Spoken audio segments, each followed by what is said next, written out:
Hey everyone, welcome back to the three-part series of short stories. This is Pooja and you are watching Novels for Novels, The Bordered Window, written by American short story writer Ambrose Bierce. जो ये short story है ये first time publish हुई थी 12 अप्रैल 1891 में the sign Francisco examiner में। उसके बाद सेम ईयर से रिपब्लिश किया गया था। बियर्स का ही कलेक्शन था द सोल्जर एंड सिविलियन, उसमें इस शॉर्ट स्टोरी को रिपब्लिश किया गया था।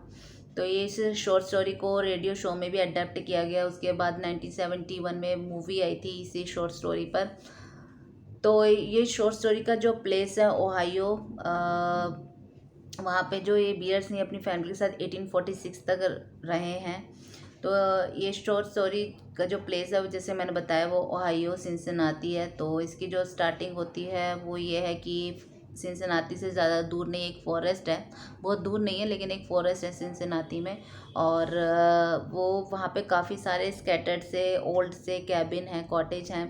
तो पहले जो लोग शुरू शुरू में वहाँ आए थे वो लोग वहाँ पे रहते थे उस फॉरेस्ट में, लेकिन अब बहुत सारे लोग छोड़ के जा चुके हैं। तो वहाँ पे स्कैटर्ड ओल्ड कैबिन्स हैं और उनमें एक ओल्ड कैबिन में मरलोक रहते हैं और बहुत ही ओल्ड इनका कैबिन है। और घर के बाहर, उस कैबिन के बाहर भी काफ़ी सारी घास वास उगी हुई है। बहुत ही वाइल्ड सा वहाँ पे एटमॉस्फेयर उनके घर के बाहर। तो ऐसा है मतलब जो है उनकी डेथ हो गई है और उनको उनकी वाइफ की ग्रेव के साथ ही उन्हीं के जो उनकी प्रॉपर्टी थी, जो उनका प्रॉपर्टी थी उतनी उसी में उनकी वाइफ की ग्रेव थी और उनकी वाइफ की ग्रेव के साथ ही मल्लो को भी बरेड किया गया है। तो इस जो मतलब की वाइफ थी उनको बहुत ही कम लोग जानते थे। उनमें एक नरेटर के ग्रैंडफादर थे। तो नरेटर के ग्रैंडफादर ने ही नरेटर को उनकी वाइफ के बारे में बताया था, मतलब के बारे में बताया था। अब सिर्फ नरेटर ही उनके बारे में जानते थे। तो ये स्टोरी जब स्टार्ट करते हैं तो फ्लैशबैक से स्टोरी स्टार्ट होती है। ये मतलब उनकी वाइफ जो है ये यंग है और ये ईस्ट वेस्ट की तरफ जा रहे हैं रहने के लिए, लेकिन ये फॉरेस्ट में यहाँ पे आके रहने लगते हैं। तो जो मतलब है इनका काम है हंटिंग करना और ये स्किन बेचते हैं एनिमल्स की, इनका काम होता है। तो ऐसे करते करते टाइम बीत जाता है और जो मतलब होते हैं इनकी जो एज होती है वो होती तो 50 ईयर्स है, लेकिन दिखते ये 70 के हैं। तो जो एक दिन ये हंटिंग करके जब वापस आते हैं देखते हैं इनकी वाइफ को बहुत ही तेज़ फीवर हुआ हुआ है और वो नींद में कुछ कुछ कुछ बड़बड़ा रही हैं, तो कुछ कुछ बोल रही हैं। तो जो मतलब होते हैं वो उनको डॉक्टर के पास ले जाना चाहते हैं, लेकिन डॉक्टर बहुत दूर होते हैं। तो उनकी टेक केयर करने के लिए मतलब खुद ही उनकी टेक केयर करते हैं। तो टेक केयर करते हैं लेकिन वो अपनी वाइफ को बचा नहीं पाते हैं। कोई ऐसा कुछ साइन सा जो लाइफ का कोई साइन होता है वो उनकी वाइफ में नज़र नहीं आता, वो अपनी वाइफ को बचा नहीं पाते।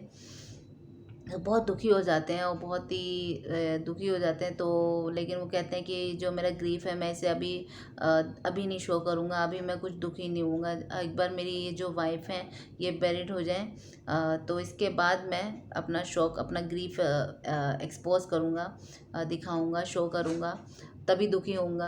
तो वो अपनी वाइफ की जो उनकी बॉडी है, वाइफ के जो हैंड है उनको रिबन से बांध देते हैं, उनको एक टेबल पे लिटाते हैं अपनी वाइफ को, उनके हाथों को एक रिबन से बांध देते हैं। तो ये सब जो उनकी टेक केयर करना और ये सब करना, इसमें जो मतलब होते हैं काफ़ी एग्जॉस्ट हो जाते हैं और वो सो जाते हैं। इसी एग्जॉशन से वो वहाँ सो जाते हैं अपनी वाइफ के उधर पास में ही आगे।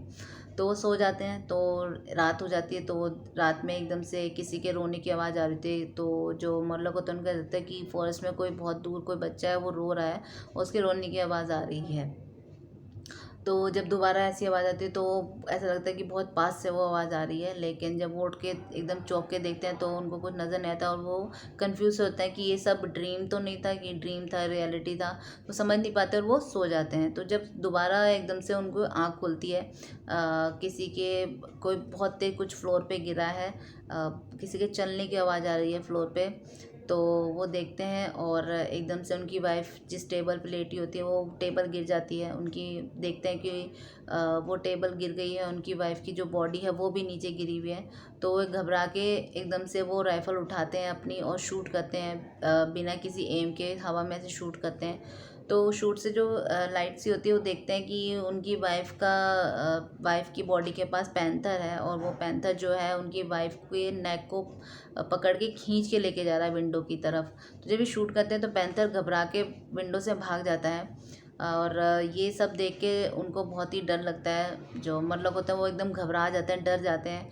तो इसी डर से वो अनकॉन्शियस हो जाते हैं। तो जब उनको कॉन्शियस होते हैं वापस, कॉन्शियसनेस में आते हैं वापस, तब तक सुबह हो चुकी थी, काफ़ी दिन निकल चुका होता है। वो देखते हैं उनकी वाइफ की जो बॉडी है वो ज़मीन पर है, और वो बिल्कुल उन्होंने एकदम उनको सीधा लिटा रखा था, वैसे नहीं है। और जो उन्होंने हाथ बांधे थे रिबन से वो भी सब टूटे हुए हैं, कटे हुए हैं। और उनकी वाइफ के नेक पे काफ़ी ज़ख्म है, और जो खून है, जो ब्लड है वो फ्लोर पे जम गया है। उनकी वाइफ के नेक से खून, ब्लड जो निकल रहा था वो ब्लड फ्लोर पे भी जम गया है।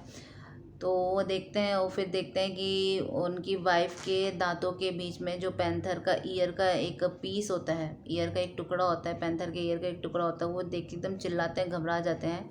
और ये इससे ये पता चलता है कि जो उनकी वाइफ थी वो, उनकी डेथ नहीं हुई थी, उनकी डेथ पैंथर के आने के बाद हुई। पैंथर ने जब उनकी वाइफ पर अटैक किया तब उनकी वाइफ की डेथ हुई। तो इस स्टोरी का जो एंड था वो बस यही था कि वो घबरा जाते हैं, उसके बाद स्टोरी ख़त्म हो जाती है।